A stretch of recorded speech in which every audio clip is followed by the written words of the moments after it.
سلامونه. هغه خلک چې هغه د بی آی اس پی یا بېنظیر انکم سپورټ پروګرام نه بهر شوي دي وخت په وخت باندې، او هغې حقدار دي، هغې ګڼي چې دوی حقدار دي او دوی بهر شوي دي، یا هغه خلک چې هغه شامل نه وو، اوس د هغې حالات داسې شوي دي چې هغه حقدار ورته ځان ښکاري یا حقدار شوي دي، غواړي چې په بېنظیر انکم سپورټ پروګرام په سروې کې شامل شي. د هغې لپاره ښه خبر دا دی چې بېنظیر انکم سپورټ پروګرام او نادرا یو توافقنامه، یو معاهده یا میمورینډم اف انډرسټینډینګ یو نوی سروس متعارف کړی دی د ډاینامیک رجسټرۍ په نوم باندې، یعنی مسلسل رجسټري یا مسلسل اندراج. اوس به دغه خلک کولی شي چې خپل درخواست ویسي،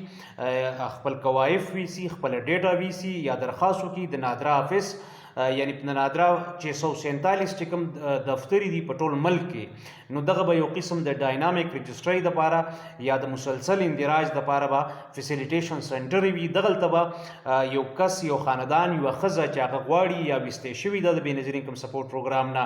یا اوس حقدار جوړه شوې ده، خدای مکه خاوند یې وفات شوی دی، څومره چې بدلون راغلی دی د دې په ژوند کې، او دا غواړي چې دغه سهولت اویل کړي، په سروې کې ځان شامل کړي، نو اوس به د نادرا د 647 دفترو بی آی اس پی ډیټا اخلي، او ظاهر خبره ده چې د نادرا دفتر کې بنده خپل اندراج وکړي، یا کوایفو کې کومه تبدیلي راغلي یا په حالت کې کوم تبدیلي راغلي، خدای مه کوي یو خاندان دی، د هغې کس دی بهر ګټه وټه کوي، خو دې دوران کې بېروزګاره شو، نو په نادرا دفتر کې نادرا چې کوم فیسیلیټیشن سنټر دي یا نادرا چې کوم آفیسز دي، نو د هغې په ذریعه باندې به لکه سویفټ نسبتا تیزه او ډاینامیک رجسټري کېږي، اندراج به کېږي د دغه حالاتو څه قسم تبدیلۍ دپاره به اوس یوه ښځه تلی شي، یوه ښځه ده خدای مکه خاوند دی په دې دوران کې وفات شو، هغه حقداره ده، نو دغه اندراج، د دغه مرګ دغه اندراج او د دغه حالت د بدلون دغه اندراج به د نادرا په دفتر کې کېږي، او نادرا به بیا د مستحقو خلکو ډیټا چې کوم ده نو هغه بی آی اس پي ته ورکوي. نو دا د هغه خلکو دپاره چې هغوی د سروې نه وتلی شوي دي، وړاندې ویستې شوي دي، یا پکې شامل نه وو، یا اوس حالات داسې شوي دي چې هغه په دغه سروې کې شاملېدل غواړي، په دغه پروګرام کې شاملېدل غواړي، په دغه بېنظیر انکم سپورټ پروګرام کې شاملېدل غواړي، مالي مرسته یا نور چې څومره سروسز دي هغه ویل کول غواړي، نو هغوی به اوس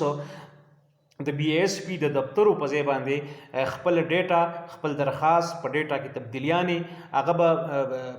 په ویریفاید انداز په نادرا آفس کې کوي، او دغه نادرا دفترې 647 د ټول ملک په ګوټ ګوټ کې دي، یعنی په د ټول پاکستان په لویو ښارونو کې دغه دفترې موجود دي، نو هلته به اوس د نادرا د دفتر په ذریعه باندې وي ډیټا اندراج کېږي، او سروې او سکورینګ او ټول چې څومره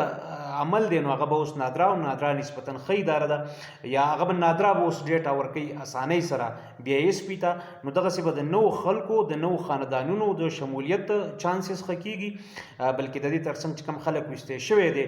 په ماضي کې، نو هغوی به هم خپل درخواست یا خپل یعنی دوباره شمولیت به د هغوی یقیني کېږي په دې انداز چې حقدار دي، او د نادرا په دفتر کې به هغوی خپل درخواست یا خپل هغه ډیټا چې کوم د نوي ډیټا هغه به درج کولی شي، په سروې کې به شاملېږي. دا هغه ابتدایي خاکه وه چې زما په ذهن کې راځي، او څومره چې ما لوستي دي هغه همدا دي. بهرحال دې کې که بیا نوي څه اپډیټ و، طریقه کار و، نو په هغې به په راتلونکي وخت کې سره وغږېږو.